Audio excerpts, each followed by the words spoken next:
starting with a new chapter in SOM. The name of the chapter is Strain Energy. So let us start with this chapter.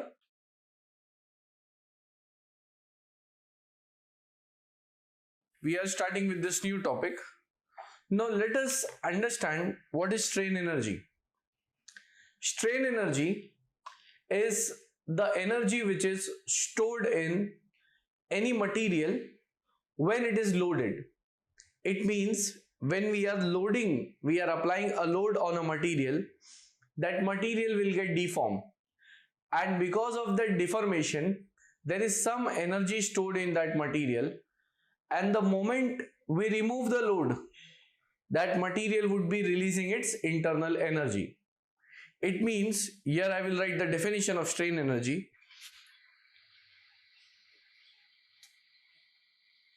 Strain energy is the internal energy which is stored in any material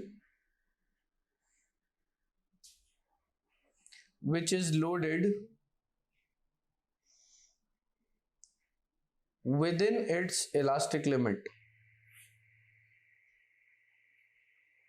So here is the basic definition, the most simple definition of strain energy, that it is defined as the internal energy which is stored in any material which is loaded within its elastic limit. It means the condition for strain energy is that the material should be loaded within elastic limit. It should not go into permanent deformation, that the material will be deformed only temporarily. It will store the energy, and the moment we are removing the load, the material will release the energy. So that is the concept of strain energy.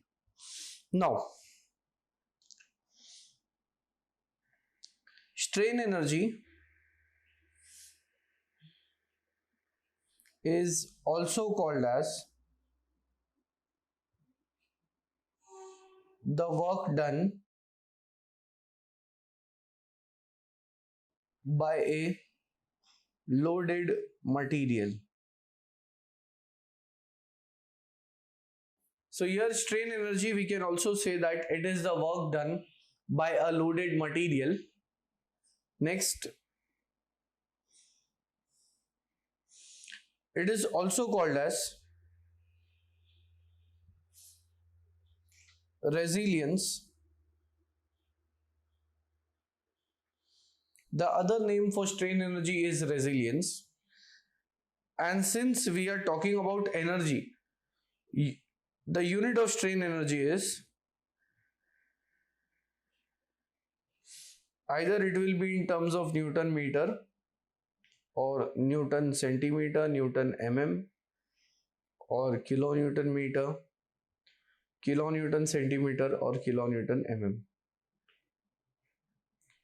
Since it is energy, so here we have load into displacement. And next, for strain energy to be stored, material must deform within elastic limit.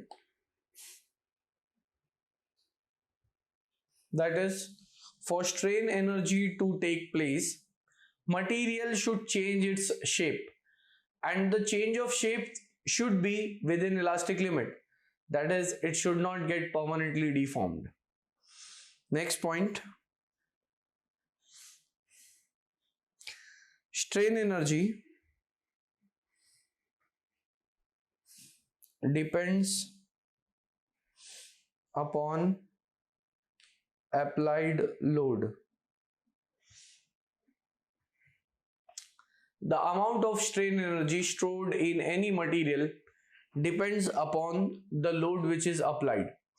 This applied load, it can be gradually applied load, it can be suddenly applied load, or it can be impact load, that is a load which is falling from a height. Now, As far as application is concerned, strain energy principle is used in springs. As we all know, springs are elastic members. When we are applying loads, spring will get deformed, and when the load is removed, the spring will regain its original shape. So you can treat a spring as a material which has strain energy, or you can say stored energy, because the other name for strain energy is it is the internal energy, or you can say the stored energy. So as we know, spring, when we are applying load, it will change its shape. This change in shape is called a strain, and because of that, whatever work is stored inside the spring, that would be called as strain energy. Next, when the load is removed, material will regain its original shape. Next, the load applied on a material can be, we have three different cases in which the load can be applied. The first one is gradually applied load. Next, suddenly applied load. And at last, we have impact loads. Impact loads are also called as load falling from a height. So we see that there are three methods or three ways in which load will be applied on a machine member, or you can say any material, and the load is gradually applied. Gradually applied means the load will be in the form of steps. Suddenly applied load, the total value of load would be acting together on a member. In impact load, the load will fall from a height. So in all these three cases, the strain energy value will be different, because as we know that strain energy, the stored energy which is there inside a material, it depends on the type of loading. Next, if we say that it is resilience, means strain energy is the resilience, then you can say that resilience is the energy which is stored within elastic limit. It is given by letter capital U, means we will be denoting resilience or strain energy by letter U. Next, I will give you the formula of strain energy. Strain energy, it is given by the formula U is equal to sigma square upon 2E multiplied by volume. So here I have written the formula for strain energy. So here we have written the formula for strain energy, where I can say that sigma, it indicates stress in the material, unit will be Newton per mm square. Capital E is the Young's modulus of material, and V is the volume of the material. And strain energy unit, it will be Newton mm if I put these values. Now after this, I'll write how this formula has come. I'll say that strain energy in an actually loaded member. So how the strain energy formula is developed? Here if I consider a bar or a rod which is loaded axially, and I will consider the load as tensile. So here I can see that the stress which is stored in the bar,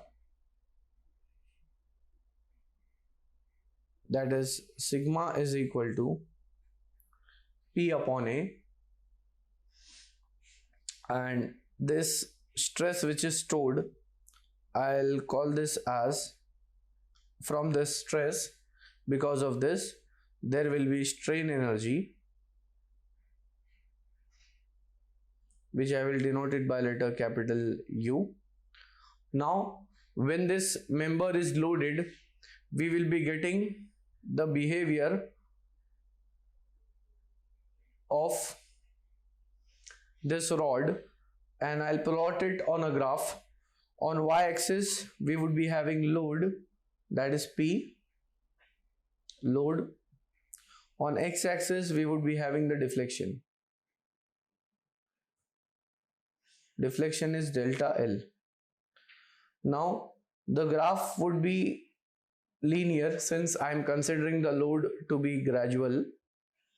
So here I can say that I am getting this area, shaded area, because when you go on increasing the load, deflection will go on increasing. This is gradual load. Now from this I can say that area under the curve will give me the energy stored. So I'll say that area is equal to half into P into delta L, that is the area of this right angle triangle. Now since we know that stress is equal to load upon area, so therefore load is equal to stress into area, so this formula will be half into stress into area into delta L. We know that delta L, deflection, is equal to PL upon AE. So P upon A is equal to stress, so it is equal to stress into L upon E, stress into L upon E. So therefore here I have this as equal to sigma square upon 2E. A into L will give me the volume. So here I am getting two conditions. From the first condition, I am considering that a member is subjected to external load. Because of this there will be internal stress, and because of that internal stress there will be strain energy stored. I give that value as U. Next, the same behavior if I plot it on a graph, I am getting the area as sigma square upon 2E into V. This area is nothing but strain energy which is stored. So if I give U as equation 1 and sigma square 2E upon sigma square 2E into V as equation 2, so from 1 and 2 I will be getting the same formula, that is sigma square 2E into V. So this is how the formula of strain energy is developed. Now after this I'll write down what is proof resilience. Proof resilience, it is the maximum strain energy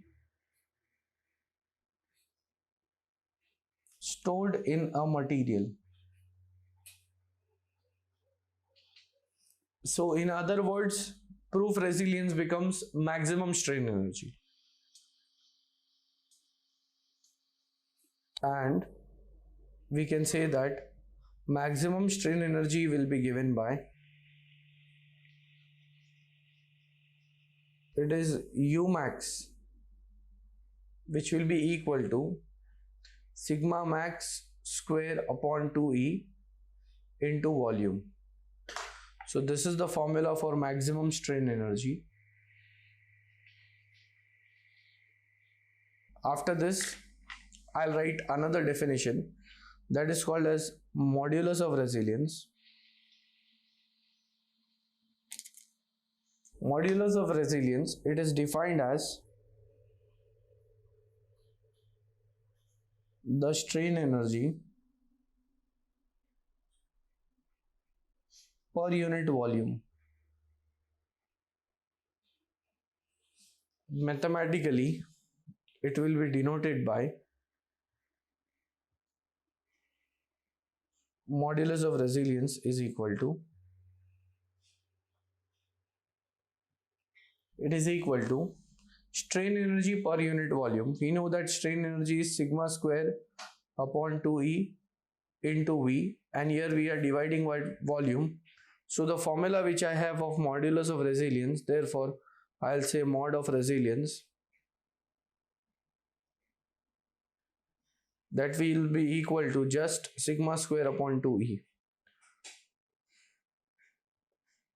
So here I have written the definition of proof resilience and modulus of resilience. Now, since we know the strain energy formula, let me write three different formula of stresses for three different cases. It means the heading is stresses in members for different cases. Here I will first write down the first case is gradually applied load. As we know that strain energy depends on the method by which we are applying the load. So first we are seeing gradually applied load. So for gradually applied load, stress is given by sigma is equal to P upon A in Newton per mm square. Next, for suddenly applied load, stress is given by sigma is equal to 2P upon A. And the last case we have,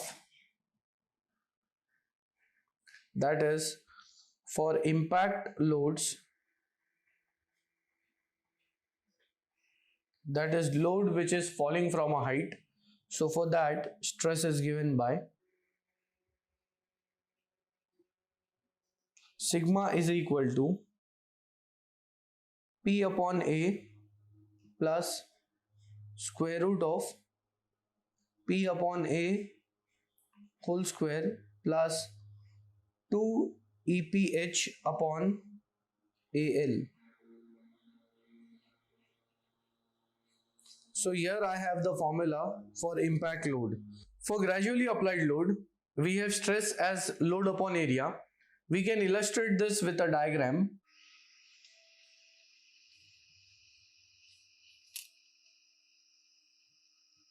So here is the example of gradually applied load, where the moment load goes on increasing, you can say deflection will be increasing. Here I have shown area, actually this is deflection. So the graph is between load versus deflection, and the moment you go on increasing the load, deflection will go on increasing. That is for gradually applied load. Next, for suddenly applied load,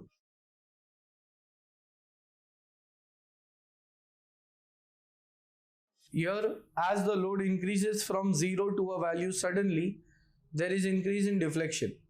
So here we have the diagram for suddenly applied load. Next, for impact load, I'll draw the diagram on the next page. I will say that for impact loads, or impact loading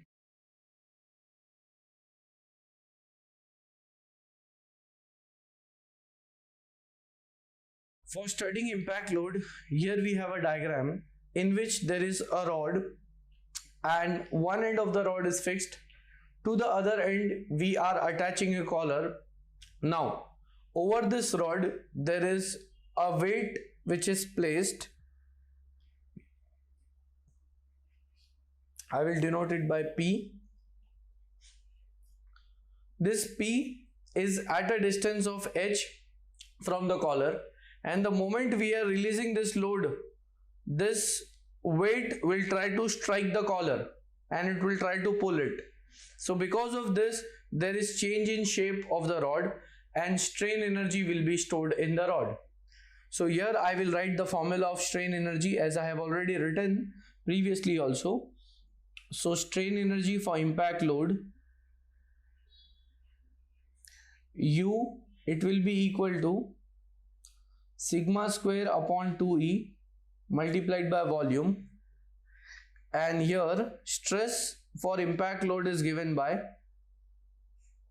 P upon A plus square root of P upon A whole square plus 2 EPH upon AL. So here is the formula to calculate stress for impact loads.